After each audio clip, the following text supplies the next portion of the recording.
आज फाल्यां आनी परवां पयलें वाचप एज्राच्या पुस्तकांतलें आनी आयचें वाचप एज्राच्या पुस्तकाची सुरवात. तें वाचप समजूंक जाय जाल्यार आमी मातशें फाटीं वचूंक जाय आनी इस्रायल परजेचो इतिहास समजून घेवंक जाय. सोलोमन राजान जेरुजलेमांत व्हडलें मंदीर बांदलेलें.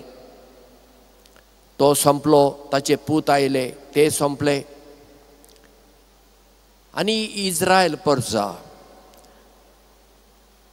देवाची भक्ती करचे सुवातेर दुसऱ्या देवाची भक्ती करूंक लागली.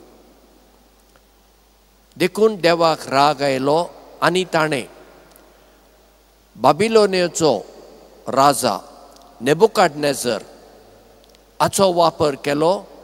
नेबुकाडनेझर जेरुजलेमांत आयलो आनी ताणें मंदिराचो नाश केलो.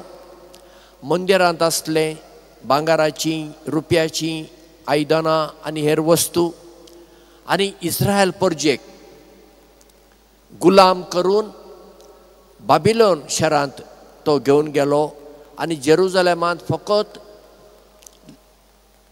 ल्हान शेतकार आनी थोडे कामगार मात्र उरले. बाबिलोनिया म्हणल्यार आतांच्या इराक देशांत आसा.